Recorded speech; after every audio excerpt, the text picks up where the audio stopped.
Kalau engkau dengar orang ni dia kata tak payahlah bergantung dengan Quran dan hadisul ahad. Kan? Hadisul ahad ni dia bukan hadis mutawatir.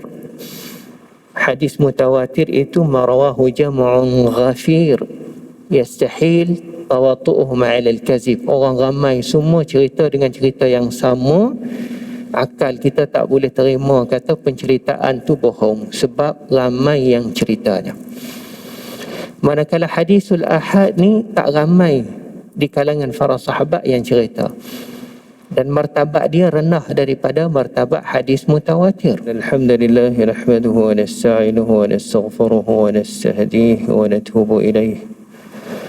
Wa na'udzu billahi min shururi anfusina wa sayyiati a'malina, man yahdihillahu fala mudilla lahu wa man yudlilhu fala hadiya lahu.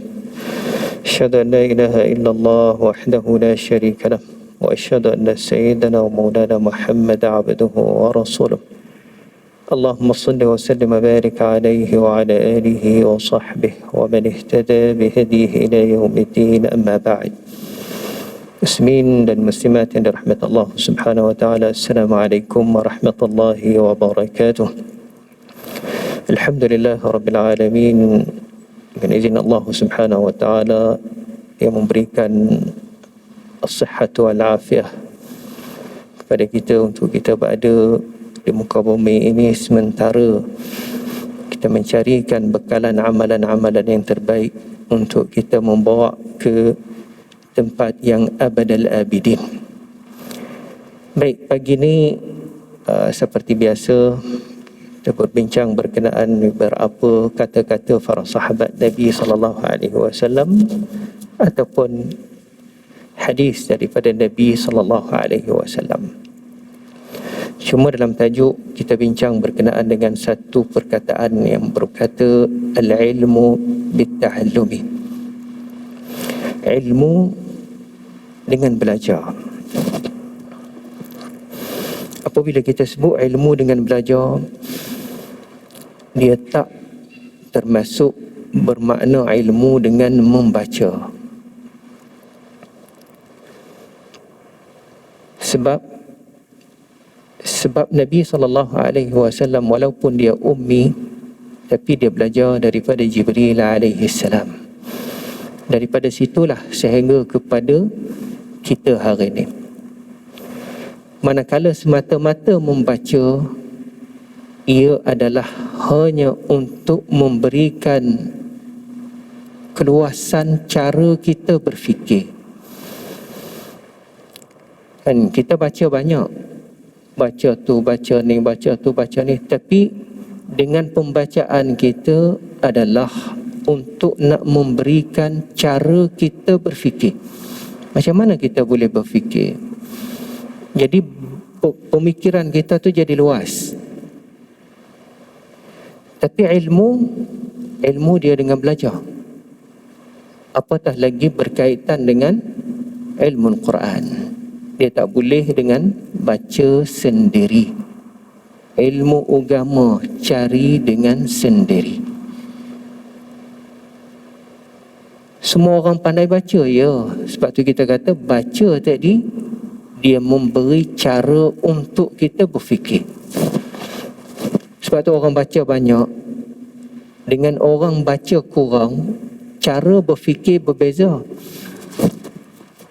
Cara berfikir berbeza. Kan? Tapi ilmu kepahaman belum tentu kalau dia tak berguru dengan guru yang tertentu. Baik. Berkata Abi Qulabah qal, an Abi Qulabah qal, "Idza haddathat ar-rijal bis-sunnati faqala da'na min hadha wa hati kitab Allah fa'lam annahu dallun. Wa idza ra'aita al-mutakallim al-mubtadi' yaqul دعنا من الكتاب والأحاديث الآحاد وهات العقل فاعلم أنه أبو جهل." Abi Qilabah berkata, Kalau orang itu mengajar, dia kata ni adalah sunnah Rasulullah sallallahu alaihi wasallam. Hadis kata begini, hadis sahih suruh buat begini, hadis sahih cerita amalan ni begini. Tibanya kita tanya dia balik, dalam Quran ada tak? Kita tanya dia balik, dalam Quran ada tak yang amalan yang kamu cerita kata hadis sahih ni, dalam Quran ada tak? Cara kita bercakap begitu, kata Abi Qulabah, fa'lam annahu dhal. Orang ni perkataan Arab tu panggil dhal, tu maksud sesat lah. Tapi dhal di sini maksudnya dhalun 'anil ilmi, sesat daripada ilmu. Dia tak faham kata Quran itu pentafsirannya, penjelasannya ialah hadis Rasul sallallahu alaihi wasallam. Tidak semestinya benda yang tak ada dalam Al-Quran tapi ada dalam hadis sahih tak boleh kita beramal. Tidak semestinya begitu. Sebab hadis datangnya untuk memperjelaskan apa yang ada dalam arahan Al-Quran. Katanya lagi, "Iza ra'aita al-mutakallim al-mubtadi'a yaqul." Kalau engkau dengar orang ni dia kata tak payahlah bergantung dengan Quran dan hadisul ahad. Kan? Hadisul ahad ni dia bukan hadis mutawatir. Hadis mutawatir itu marawahu jam'un ghafir yastahil tawatu'uhum 'ala al-kazib. Orang ramai semua cerita dengan cerita yang sama. Akal kita tak boleh terima kata penceritaan tu bohong sebab ramai yang ceritanya. Manakala hadisul ahad ni tak ramai di kalangan para sahabat yang cerita, dan martabat dia rendah daripada martabat hadis mutawatir. Maka dalam hadisul ahkam terutamanya ada juga sebahagian hukum hudud ada berkait dengan perawi-perawi hadis yang termasuk di kalangan hadisul ahad. Jadi di sini ada setengah orang dia kata Allah tak payahlah kita terima hukum yang sekiranya hukum itu datangnya daripada hadisul ahad. Fa'lam, hendaklah engkau tahu, annahu Abu Jahlin. Orang tu dah jadi Abu Jahal dah lah. Kan? Dah jadinya Abu Jahlin. Sebab tu kalau kita tengok sekarang, setengah-setengah negara Islam, saya tak nak sebutlah negara apa, dia dah nak ketepikan banyak hukum hakam yang sebelum ni dia dah dilaksanakannya. Tetapi oleh kerana zaman tu melaksanakan hukum-hukum itu berdasar ke atas hukum hadisul ahad. Sekarang dia nak rombak balik, dia kata ketepikan semua hukum. Sebab tergolongnya dalam golongan hadisul al-ahad. Baik, katanya lagi, wa iza ra'aita as-salika at-tauhidi يقول دعنا من النقل ومن العقل وهات الذوق والوجدان فاعلم أنه إبليس. Kalau engkau berjumpa pula dengan seorang yang jenis macam ni pula, dia kata Pak, tak payahlah dalil Quran, tak payahlah dalil hadis, tak payahlah guna akal, hanya kita guna al-wujdan ataupun az-zawq. Zawq ni perasaan. Ni dalam bab akidah ni. Mari perasaan. Ukuran dia tu perasaan ataupun zawq itu menentukan kedudukan hukum ataupun salah. Sebab bagi dia Quran tak payah pakai, hadis tak payah pakai, akal yang Tuhan beri untuk berfikir pun tak payah, sebab dia menentukan az-zawq, perasaan itu sebahagian halah tuju untuk menentukan cara akidah dia. Itu dia mari saya berjumpa dengan Tuhan, saya berbisik dengan malaikat, kan? Saya dah dibawa masuk syurga. Sebab kalau dia berpandukan kepada Al-Quran, berpandukan kepada As-Sunnah, berpandukan kepada akal, maka Quran dan Sunnah tak mengajar manusia supaya jadi begitu, dan tak akan bertemu pun dengan ajaran agama yang boleh mengatakan dia tu boleh berjumpa dengan Tuhan. Tetapi oleh kerana zauq, perasaan dia yang menyebabkan orang panggil menentukan pemikiran halah tuju ibadat dia, maka dia menentukan perkara tadi. Maka yang ni katanya fa'alam annahu iblis. Orang ni dah jadi iblis dah. Dah ditipu oleh iblis. Sebab tu kata al-ilmu bita'allumi. Ilmu dengan belajar. عن عبد الله بن مسلم قال: كنت أجالس ابن سيرين فتركته وجالست الإباضية فرأيت كأني مع قوم يحملون جنازة النبي صلى الله عليه وسلم فأتيت ابن سيرين فذكرته له فقال: ما لك جالست أقواما يريدون أن يدفنوا ما جاء به النبي صلى الله عليه وسلم. Abdullah bin Muslim, dia kata dulu aku duk belajar dengan Ibnu Sirin. Ibnu Sirin ni ulama terkemuka yang terkenal dengan ilmu yang mentadbirkan ar-ru'yah. Abdullah bin Muslim dia kata aku duk belajar dengan dia, duk berguru dengan dia. Tibanya satu hari aku tinggal dia, pergi cari guru lain.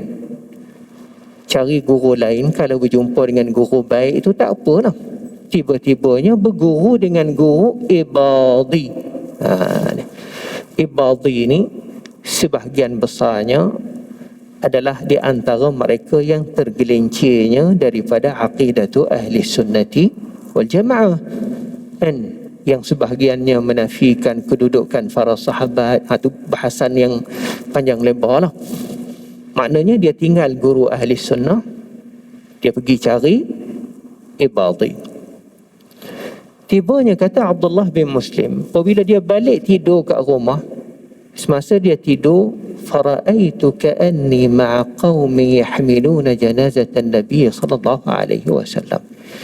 Tibanya aku bermimpi malam tu aku ni bersama dengan golongan-golongan ibadah yang duk belajar tadi, ilmu yang lari daripada dasar ahli sunnati wal jamaah. Aku ni pun termasuk di kalangan mereka ni duk tanggung jenazah Nabi. Sama-sama duk tanggung jenazah Nabi. Lalu itulah aku rasa tak senang dengan peristiwa mimpi tadi. Pergi berjumpa dengan Ibnu Sirin, bekas guru dia yang asal, iaitu guru ahli sunnati wal jamaah. Dia kata, apa ni mimpi tadi? Jawab Ibnu Sirin, faqal: malaka jalasta aqwaman yuriduna an yadfinu ma ja'a bihi Nabi sallallahu alaihi wasallam. Berpunca kamu pergi berguru dengan mereka yang nak tanam sunnah Nabi. Maksudnya nak memadamkan sunnah Nabi. Engkau dah pergi berguru apa dengan dia? Tu mimpi tadi. Mimpi tadi yang engkau duk tanggung jenazah Nabi bersama dengan kumpulan tadi, nak menunjukkan kata yang engkau asalnya belajar sunnah, belajar amalan yang baik, belajar ilmu yang baik, tiba-tibanya tinggal pergi duk belajar benda yang bukan-bukan dalam agama, yang nak menafikan kedudukan para sahabat, yang nak mencurca para sahabat, yang nak menjatuh maruah sahabat, yang nak mencerita benda-benda yang tak masuk akal pada sahabat. Kenapa? Kamu nak memadamkan sunnah Nabi sallallahu alaihi wasallam. Lalu itulah dia tinggal pengajian Al-Ibadiyah, dia masuk semula dalam halaqah Ibnu Sirin. Ibnu Sirin ni terkenal dengan banyaklah, kalaulah ta'bir ru'ya tu, ta'bir mimpi pun ilmu. Kalau orang tak ada ilmu, dia tak boleh ta'bir mimpi. Sebab tu raja di zaman Nabi Allah Yusuf alaihi salam, dia minta pentadbiran mimpi itu kepada orang yang pandai. Aftuni fi ru'yaya in kuntum lirru'ya ta'burun. Cuba takbir mimpi saya kalau kamu tu pandai mentadbirkan mimpi. Dengan sebab itulah Yusuf tu ada ruang untuk dia keluar daripada penjara, kerana dia yang pandai takbir mimpi. Maka nak menceritakan mimpi kita kepada orang yang tak ada ilmu tersebut, jangan nanti dia takbir benda yang bukan-bukan, tak tepat. Saya bermimpi berjumpa dengan seorang fulan bin fulan, dia cerita kepada saya begini-begini, contoh. Tiba kita cerita kepada orang lain kata, kau dah nak mati dah. Itu semua tak kena. Kan? Baik. Kata Mutarraf bin Abdullah rahimahullah, لأي يسألني ربي عز وجل يوم القيامة فيقول يا مطرف ألا فعلت أحب إلي من أن يقول لما فعلت. Mutarraf ni di antara ulama ahli sunnati wal jamaah. Dia kata, kalau akhirat nanti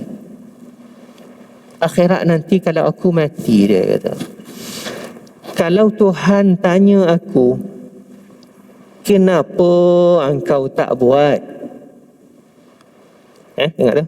Kalau Tuhan tanya aku, kenapalah engkau tak buat? Lebih baik daripada Tuhan tanya aku, kenapa engkau buat?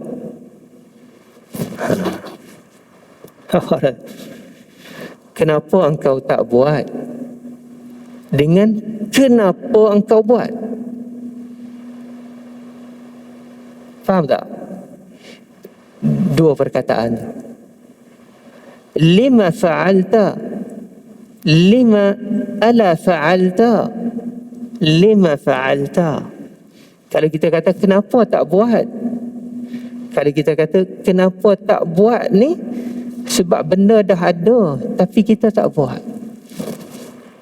Nampak? Maksudnya hukum Tuhan yang dah ada, sunnah Nabi yang dah ada, yang dah Nabi suruh buat, tapi adanya kita tak buat. Yang ni lebih baik daripada lima fa'alta, kenapa buat? Sebab asalnya tak ada, tibanya engkau buat, mengada-ngadakan. Kenapa engkau buat? Ini orang panggil bid'ah ni. Kenapa orang tu? Jadi Mutarraf tu dia lebih baik, maksudnya dia kata di depan Tuhan nanti, kalaulah dia lebih baik tanyakan aku, kenapalah tak buat? Sebab benda yang dah wujud. Contoh katalah, kenapa tak sembahyang sunat tarawih? Sebab sunat tarawih tu dah ada. Jadi rasa lega lah sedikit, daripada ditanyakan kenapa engkau duk sembahyang 50 rakaat yang tak mempunyai sebab, yang tak diadakan dalam sunnah. Kenapa engkau buat dia ni? Yang tu yang lebih dia lebih takut. Matar al-Warraq rahimahullah, dia kata apa?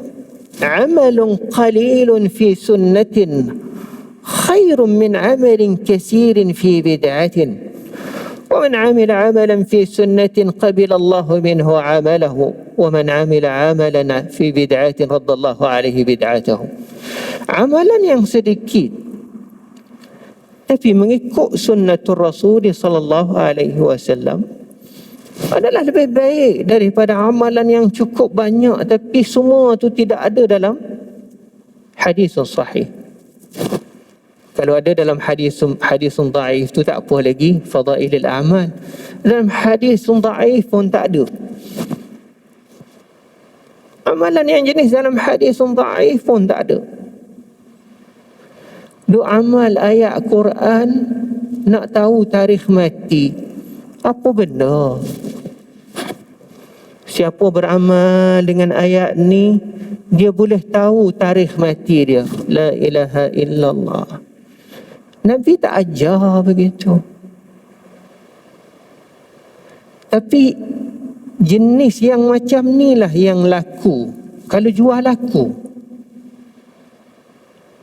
orang cepat nak beli, cepat nak beramal. Carilah ayat tu, baca. Sebab dia nak tahu tarikh mati dia tu bila. Sedangkan benda ni masuk dalam akidah, kan?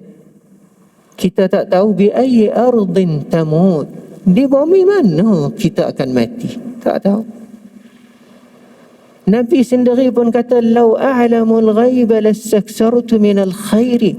Kalau aku tahu perkara gaib, aku buat banyak lagi. Mimma sta'sara Allahu bi'ilmih. Yang ni benda yang ada dalam genggaman tangan Tuhan. Sehingga malakul maut pun tak tahu siapa dia akan mati, walaupun dia tu dah tugas malakul maut. Tiba adanya orang mengajar ada amalan yang boleh menentukan tarikh mati kita. Maksudnya tahu kata kita dah nak mati bila. Cerita amalan dalam Quran, baca ayat ni. Quran tu dah kena, tak salah. Tapi ambil ayat tadi, pergi letak pada tempat yang lain, kan? Atau orang panggil benda yang pelik. Maka akhirnya dia jadilah kepercayaan, i'tiqad. Sebab tu Matar al-Warraq dia kata, amalun qalilun fi sunnatin khairun min amalin kasirin fi bid'atin. Bid'ah tadi masuk benda yang tak kena. Wa man amila amalan fi sunnatin qabila Allahu minhu amalahu. Tuhan terima amalan orang yang membuat betul dengan dasar sunnah. Tuhan terima. Tapi wa man amila amalan fi bid'atin radallahu alaihi bid'atahu. Dia buat amalan tadi, lari daripada dasar sunnah, pergi kepada bid'ah, Tuhan akan tolak, tak terima. Macam yang kita sebut tadi lah, sebahagian daripadanya, kan? Sebab tu katanya al-ilmu bit-ta'allumi. Ilmu pasti dia mari dengan belajar. Kalau mari dengan secara pembacaan, orang panggil baca banyak, boleh lagi lebih baik. Tapi cara pemikiran kita tu jadi bertambah. Tapi ilmu kepahaman, dia kena belajar. Apatah lagi ilmu yang berkait dengan ad-din. Ilmu biasa-biasa ni pun, kan, cara nak masak tu pun kalau tak berguru, hanya ada tengok kat YouTube, dia tak jadi. Dia kena pergi berjumpa dengan chef tu. Chef tu kata kena buat begini. Kalau daging sekilo, kena masuk garam sekadar ni. Ni yang dah ditulis ni begini, saya baca. Yang ditulis engkau baca, tapi engkau tak tengok cara letak yang mana dulu. Gula dulu ke, garam dulu ke? Kan? Tu pun kena berguru dan belajar, baru jadi boleh makan. Apatah lagi berkaitan dengan kepahaman agama yang menyebabkan sebahagian besarnya sekiranya berpandukan semata-mata berbaca, bimbang takut dia pergi ke arah kepahaman yang lain. Tak boleh baca ke? Bukan tak boleh baca. Baca banyak, lagilah banyak cabang untuk kita berfikir. Baik, kata Abu Hurairah radhiyallahu anhu, حفظت من رسول الله صلى الله عليه وسلم وعاءين فأما أحدهما فبثثته في الناس وأما الآخر فلو بثثته لقطع هذا البلعوم. Hadis sahih riwayat Imam Al-Bukhari. Abu Hurairah dia kata, aku terima ilmu daripada Nabi ni dua bekas. Maksudnya nak cerita kata 2 bekas yang banyak. Satu bekas ni aku cerita habis ke orang. Satu bekas lagi aku tak cerita. Kalau aku cerita hancur ni. Kan? Hadis ini para ulama mengatakan, bolehkah simpan ilmu? Bolehkah rahsia?